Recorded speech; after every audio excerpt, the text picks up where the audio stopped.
get this, a recent survey of more than 2,000 people found that a third fell in love after sleeping with their partner on the first date. Yay! Let's give it up for the 37%. Don't stop supporting Dr. Ordon. We wanted to know what you all thought, so we asked our viewers on social media, would you consider someone you slept with on the first date relationship material? Only 35% of you said yes.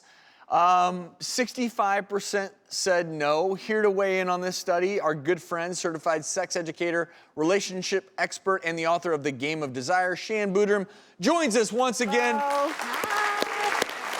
I can't wait to hear what Shan's got to say on this one. And I know you're gonna say that there's no right way to fall in love, but when does it work out when people have sex on the first date in terms of if they're trying to build a long-term relationship? Or should people be having sex on the first date?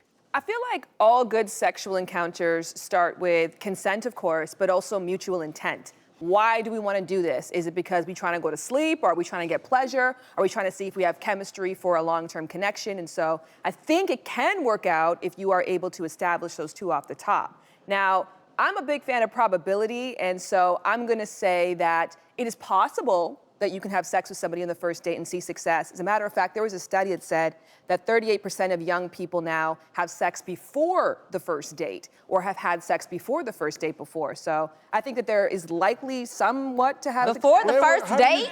How do you do that? How does that work? How does sex not qualify as a date?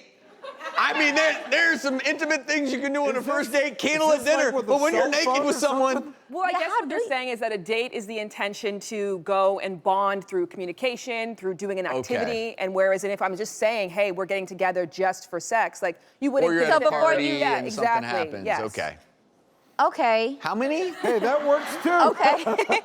What was that percentage? It was 38%. This was a study commissioned by Match, and it was saying 38% of single people have had sex before a first date. Okay, so I think it can possibly lead to, I think likely not, so it's not my advice to go that route. And I think that finding out about sexual compatibility, the real things you should look for should actually happen in conversation, not in the bedroom. Well, when it comes to having sex, like the first date or before the first date, apparently didn't know that was a thing. The more you know. Thank you for educating me. Thank you. But of course, as an OB-GYN, the first thing I think about is sexually transmitted infections. And I feel as though when you first meet somebody, they may not be as invested in you, so they may not be willing to disclose, like, what STIs they may have had or STIs that they have that they may transmit to you. And of course, I know you would say, wear a condom, practice safe sex, but we all know that even if you put on a condom exactly the way you're supposed to, some things are skin-to-skin contact, so you can still get infections. But assuming that people say that, okay, I'm willing to take the risk and I understand all of that, but I want to have sex, I think you have to make sure that you are on the same page, because if you get emotionally attached very easily, then maybe having sex on the first date isn't the thing for you. Absolutely, and I think that it's massively important to have those conversations to say, okay, what am I looking for? And to be honest with yourself about what it is that you're looking for. Because yes, sex has two primary biological functions, which is to bond or to procreate. And you gotta make sure that you got both those things covered if you're just casually interacting with people in that way.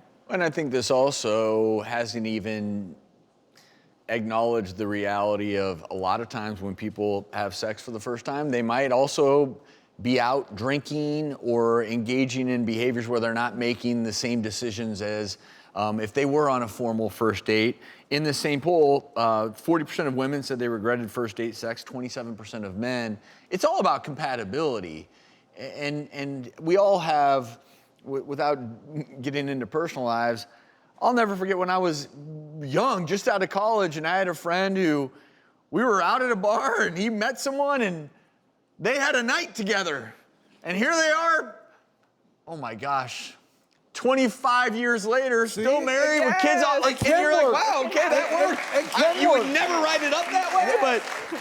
And I have friends the same way that met like that and still together. Do you think those situations are the exception? Yes, I do. The rule? I do.